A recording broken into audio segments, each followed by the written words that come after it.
So I just spoke to the lab and they said that there's one embryo to freeze.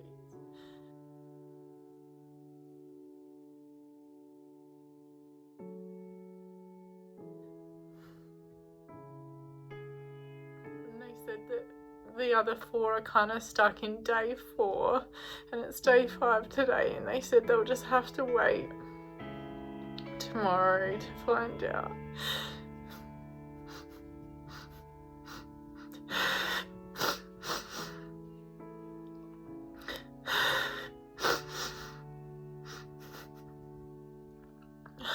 They'll find out tomorrow if any of them progress, but she said to break it down when I asked further about the likelihood of them. She said that it's possible that one of them might, but the others aren't hopeful. So basically we've just got one shot with that one egg.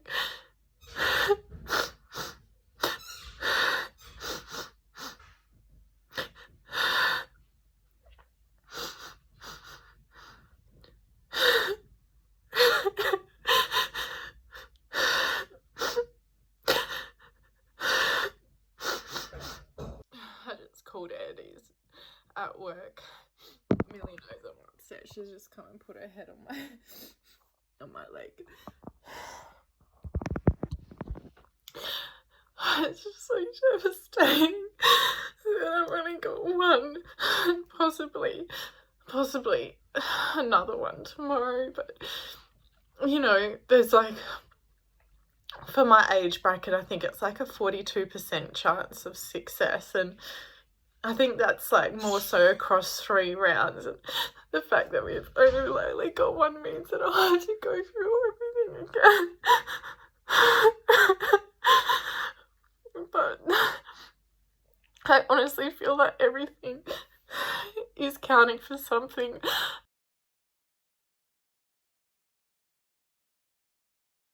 And coincidentally, the last few days I've just suddenly been like diving into the research and like reading a book on egg quality, and I just did a training, a webinar by Leah Heckman, who's, you know, the fertility expert in this field, and like all this stuff she was talking about that I wish I had done earlier that can improve the embryo and egg health and stuff like that. And you know, even though I'm a naturopath, I definitely don't know it all, and there's just still so much to learn. And I always wanted to see like another naturopath, and you know, Ed would always say, but you're a naturopath, I'm sure you know everything. And so that would always just make me think, oh, stuff it, like, you know, I'm sure I'm doing all the right things. But you know, I kind of do regret that I didn't just go ahead and just get another opinion, because they always say that you shouldn't treat yourself, and I know that, but I think I was just being naive and maybe a bit stubborn.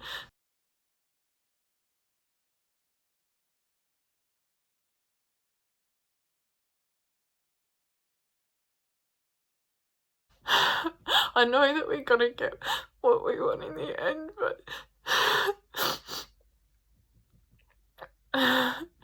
it's just a long process and it's so painful.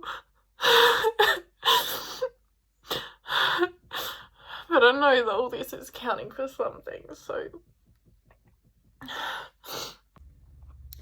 I'm feeling a little bit better.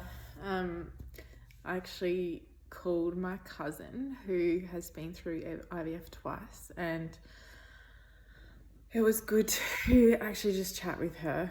I haven't spoken to her in ages actually, and she had really, really bad endo and had to have both her tubes removed, so she had to go through IVF, and both her rounds were successful first time. So, you know, and it was just nice to hear like her stories of like other friends who've been through IVF, and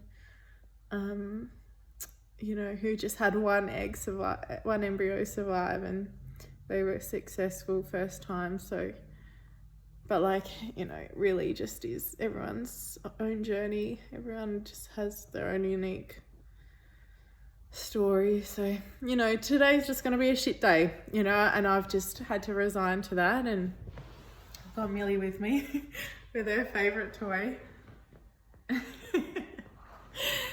to keep me entertained.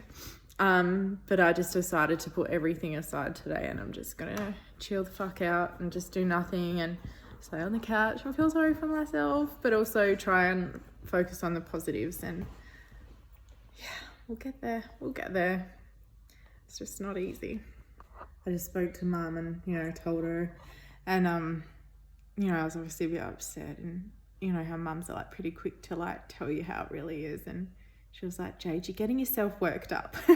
And it's like such a mum thing to say, but it's true. Like, she's like, don't blame yourself, you're getting yourself worked up, and it might not even need to be. So, you know, really, there is still one embryo, and quite often that is all it takes. So, and there is still a chance that one could pay off tomorrow too. So I'm not betting on that whatsoever, but if there is, then bonus.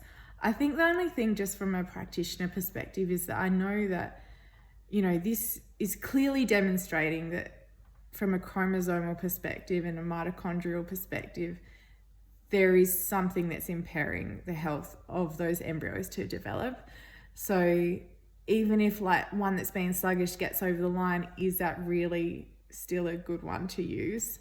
So I think I'm just going to turn this emotion into positivity and drive to find out what else I can do, and just keep doing some research, which is exactly what I'm about to do. I've got my laptop and my notepad. I'm about to continue watching a webinar, and I'm going to see what other practitioner resources are available that I can start to dive into. So watch this space. You know what's good? I actually booked this week off a few weeks ago in my schedule, although somehow 4 appointments have managed to weave their way into my booking schedule because I am a pushover and I just want to help my clients, so I still booked them in anyway. But at least I don't have 2 full days of consulting, rather I just have a few or 4. So at least I just feel like this week I'm just going to chill out and just focus on myself, maybe get my hair done. You know, something else that has become really apparent to me is so many people say to me, oh, well, you're really healthy, I'm sure you'll be good and I'm sure you'll be okay. And this has really highlighted the nuances and how you can actually eat really well and still have, you know, genetic drivers or other things that play. So quite often people will say, you know, throw away that line like, nothing, you know, no supplements beat diet, and like, while that's true for many people, it's not always the case, particularly for genetics. And like, this is why I'm a huge fan of practitioner grade, like high quality grade bioactive supplementation, not just like your general over the counter cheapo stuff, like actual targeted evidence-based supplements that actually do have a really strong role to play. It's, you know, it's technically biohacking, like we're bypassing our genetic traits and drivers. Okay, so I feel like I'm going to be doing a video every 30 minutes now today as I go through my emotions, and I'm like just reading up so much stuff, and far out there is so much stuff that I'm learning that I wish I'd known. And like, even just, you know, there's grading of the embryos, there's chromosomal testing that is good to do. And I asked my clinic today if they do chromosomal testing, and they said they don't. It can increase some risks, but there's other clinics that do it. And, you know, I've heard that frozen transfer may be better than fresh transfer anyway. You know, just by eyeing off embryos, it's not the best way to determine if they are healthy. It's more to do with the chromosomal health. There are things you can do to increase your recovery from surgery. Like, there's just so many things, and this is just making me even more determined and passionate to actually become like more specialized in this area and be a naturopath who supports people through IVF with the right tools that can not only increase your outcomes but also just support the whole process in general. I just got off the phone to my virtual / clinical assistant Steph, and I actually just feel so much better after talking to her because she's actually so good. And it's just so good when you're a business owner to have someone there who like knows like what to do and can just help with stuff, and you can offload things to them, especially with the way that I've been feeling today. And it just is actually probably one of the biggest reliefs of my day was chatting to her. She's so good. So this is a big lesson. If you have a business and you don't have an assistant, at least just a few hours a week, get one. It is worth it. And if you're mulling over the extra $100, trust me, you won't even notice it, and it will probably end up helping your business grow even more. So I'm in an IVF support group, and I asked if anyone else had their embryos come off and turn into blastocysts on day 6, and it was actually positive to see some stories in there, and like one person's little boy was a day 6 embryo, so that's actually given me a lot of hope. So still not expecting anything else, but if we got another one, that would just be amazing.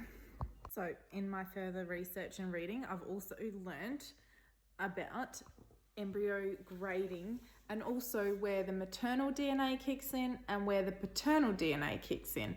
So when the egg is fertilized and becomes an embryo, the first 3 days, the development is based on the maternal, so the mum or the female. And then after day 3, that's when paternal kicks in. So this is actually a good marker of where things may be coming from, because if things are progressing well for the first 3 days, that's to do more so with maternal. Whereas if things start to really slow down after 3 days, it could be an indicator of something going on with the sperm. And this is why, as naturopaths, we actually really encourage DNA fragmentation testing, which is something that we didn't do, but I kind of wish we did. And, for us, it was 2 factors involved with why we had to go through IVF. It was both me and also my husband. So, the odds were stacked up against us, but that's another reason why IVF is so amazing. So there are a lot of things that I'm learning that we could have done, and there are things that we could have done to increase our chances of falling pregnant naturally.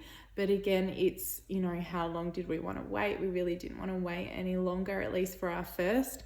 And then with our second, we can look at trying naturally again. So that's another update from me today. So you can't see me, but it's almost midnight and I cannot sleep. I've got this little sharp pain on the left side of pretty much my vagina, like really deep pelvic. And it's just been throbbing on and off the last 2 hours. So I've got a heat pack on it now. And I just can't sleep because I can't stop thinking about today and just thinking about everything I've learned. And I think my brain is just in overdrive now. So I just thought I'd document it and see if that helps me get it all off my chest and hopefully get some sleep. I was just speaking to my friend today, one of my best friends, Karen, and I love whenever I talk to her about things I'm going through, she's always straight to the point and, still so caring, but also doesn't fluff around and bullshit, which I really appreciate, because naturally when you're going through this kind of thing, and this is not, no one knows what to say, we all do it, but everyone kind of just says the same thing, like, oh, don't stress, da. But anyway, she said straight off the bat, I feel like whenever you're going through things, you don't get the easy road, but if you didn't, it wouldn't make the person that you are today. And I feel like that's quite true. I mean, at the same time, bloody hell, I live a great life. I'm so privileged. I actually do have really good health in many other aspects, and, beautiful house, a husband, my dog, all those things. But in terms of, certain health challenges, it never always is just like a linear process, and it never is for people, but it never, and it's not that it is for everyone either, but quite often there are some times where people can just, have a heat pack for their period pain or fall pregnant straight away. So that was just really nice. So I'm feeling a bit better today. Naturally, I was quite emotionally hungover and just felt a little bit flat, and I'm definitely still feeling flat today. I've only got a 15-minute consult to do today, which is nice. So I'll just do that and then just take it super easy. I think when you're feeling like this, you've got to reserve your energy for yourself. You can't give it away to everyone else. So I'm just chilling out. I had a bit of a rough sleep. First of all, because I couldn't stop thinking about everything that I just learned yesterday, but also I was getting this pain on the left-hand side, like deep pelvis, more so like feeling around the vagina. And it was just like this constant sharp prodding pain. And I wonder if it was where maybe like they went, because they kind of like pierce through the uterus to get to the ovaries. I'm wondering if it's healing or something. So that was really frustrating, and it went all through the night. I had a heat pack on it. And then once I fell asleep, like I slept really well, but then it woke me up again in the morning and so on. So it's gone away now though, I'm pretty sure, but I have had some minor cramping today. So the bloating's definitely nowhere near as bad, which is fantastic. Boobs are still a little bit sore, but not the worst. So that's great. I'll call the lab after 1 today and find out if those embryos have tracked a little bit more. If not, well, we've got that one healthy embryo, and we will just have to wait and see, and just keep all the hope and faith and belief and everything possible that it's going to work. And if it doesn't, I've learned so much more that can increase our chances next time. Now I've just ordered a heap of supplements from all the research I was doing yesterday, and yeah, better luck next time. So I'll tell you about the research that I've been doing on what can improve IVF outcomes. And the 2 main sources that I've really been digging into I've been reading the book, It Starts With the Egg, which honestly, anyone, whether you're going through IVF or you're about to start fertility, I personally believe everyone should read it, because it will help you understand how much you can actually control a lot of the outcome of whether you fall pregnant, and if you fall pregnant, if you stay pregnant, the health of your baby and all those kind of things. Obviously there are many variables, and it's not always so as easy said than done. I personally know that firsthand, but there are so many things we can do. And in my opinion, like I was doing the baseline stuff to improve. It may be one step ahead of baseline, because being a naturopath, obviously I was taking methylated folate as opposed to folic acid,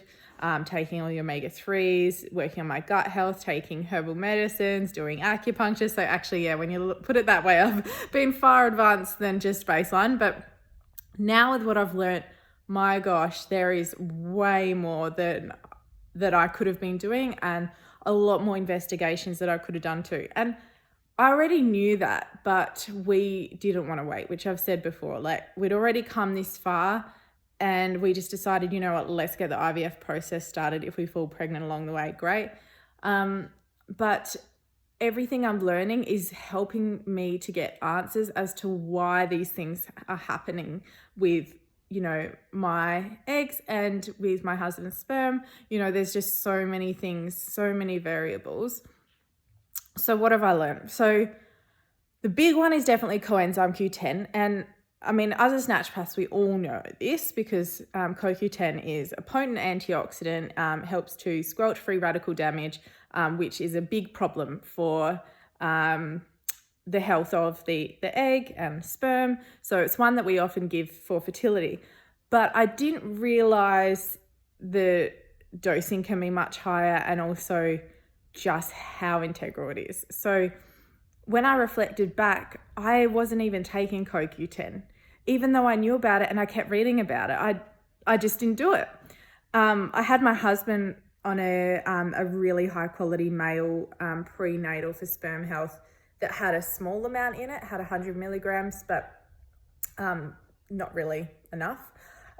So I've been reading the book, but also yesterday I watched a lecture with Leah Heckman, who is basically like she's the hierarchy of female women's health, particularly evidence-based. She's a candidate with a PhD. She is the author of our naturopathic textbooks, and she is like the pinnacle of women's fertility. She knows absolutely everything there is to know.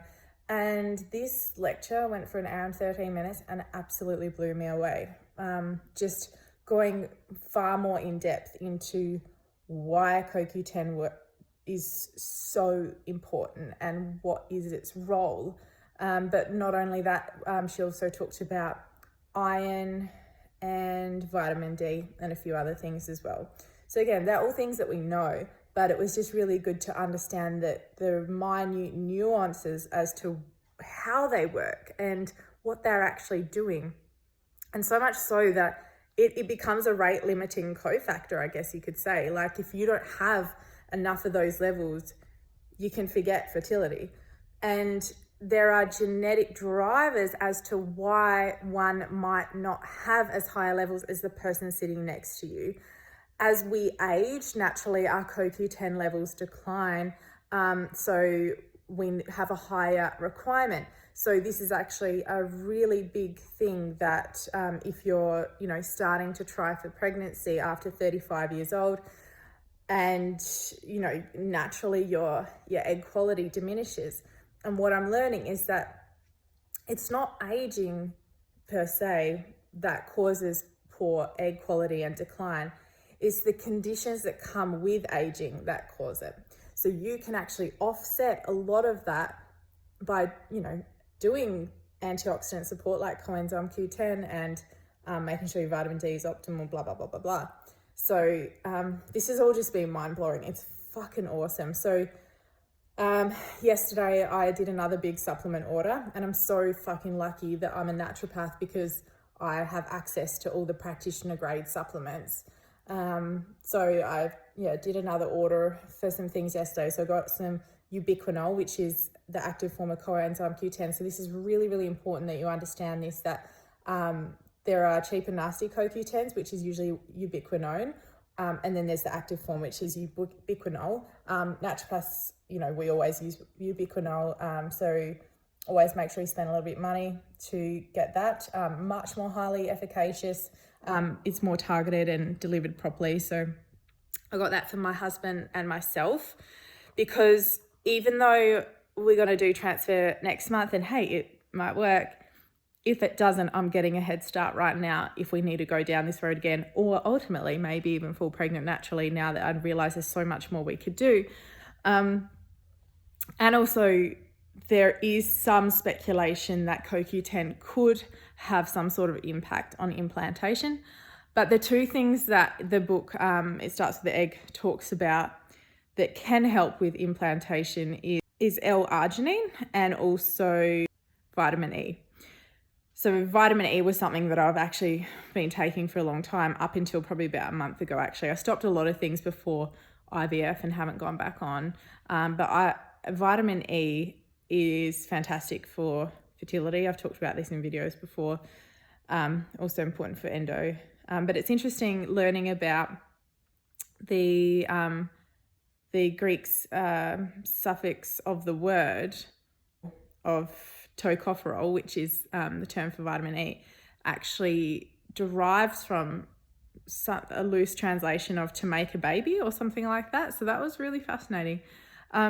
So I've got the vitamin E coming and the L-arginine, as well as the ubiquinol. And I also just thought I'll top up my vitamin D and vitamin K stores. Even though last time I got my vitamin D testing in April, I was 110, and I always say, we like to see it over 100, and Leah Heckman was actually saying she really wants it to be 120 for fertility. But further to that, there's a genetic trait you can test for this VDR gene problem, where some people may show that they have high vitamin D, but they actually it's not being used. So she is a big advocate for testing this gene to double check that it's being utilized, because what she said is that vitamin D actually controls so many processes, from basically the moment that, say, the egg sends out messages to the sperm and so that the sperm can find the egg. It's what controls whether the sperm is allowed into the egg. It controls its ability to, implant, and so much more. As well as that, it controls whether the immune system will accept the embryo or the blastocyst. So there is just so many steps along the way that is dependent on vitamin D. And then you've got iron as well. Look, I could just keep going on, but just to give you a bit of an idea, iron helps to nourish the ovaries and the egg. And so if your iron levels are really low, then it's not getting to the ovaries. So yeah, there's just so much cool stuff that I've learned, and I cannot wait to put this all into practice. I've also booked in a consult with another naturopath, Miranda Miles. She was one of my lecturers, and to be honest, I'd denied about booking in with her for a long time, because she's a fertility expert, and she also went through IVF herself, and I really had wanted to see her for a long time, but my husband was always like, nah, babe, you're a naturopath yourself. And we had also seen another fertility expert. We had one consult, and I just felt like it didn't tell me much that I didn't already know. And I think that maybe I was also being a bit stubborn too. So we never continued, but really it would have been interesting to see what else we found out.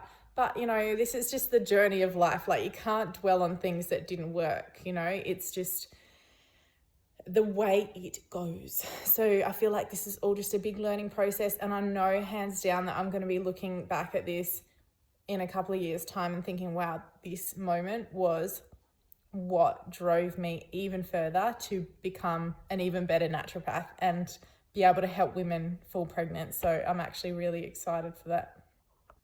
All right, so it's 1 p.m. It's day 6. I'm about to call the lab again to see if any other embryos have made it. At this stage, I've really just decided that, one is all we're getting, and then, if one pays off today, then amazing. I'm definitely feeling more accepting of everything today, and a little bit nervous, but you can't change it, so let's see. All right, so spoke to the lab. They said they checked them this morning and they weren't quite progressed yet. However, it could still be too early at the time of the day. So they were going to check again around in about half an hour. So they said for me to call back at 2:30, and then they will have the final decision as to whether any of them made it. It did sound like they were still kind of going a little bit slow. So yeah, not too hopeful. But the good news is that I've been doing some reading about the grading of the embryos, and I asked her what the grading was of the one that they froze, and it was 4AA. So the 4 means that it's reached a blastocyst, and then the AA, there's basically 2 categories that grade the quality of the cells, how much they're compacting, and like how the placenta is forming, and they grade them A, B, C, A being the best, and it was AA. So that means that it is a really good quality. It's the best quality, and she said it's definitely good news. It's a really good quality blastocyst. So fingers crossed that one healthy blastocyst could be the one. So I'm actually feeling good. I'm feeling content and accepting of where everything's at. And, if I call back at 2:30 and there's an extra one, great. If not, look, it is what it is. I've already kind of accepted that might be the case. So, yeah. So I spoke to the clinic, and, they didn't make it. So some of them did turn into blastocysts, but they weren't the quality that they would like. And yeah, I certainly wouldn't want them to try and use one that wasn't looking that good anyway. So, but she, yeah, really highlighted that the one that they froze yesterday was a really good one. So that's all we can bet on now, and all we can do is wait 4 more weeks till we can do the transfer, and then another 12 days after that to find out if we're pregnant. So really, there's not much else I can do from this point forward, and I guess there won't be as many diary entries until then.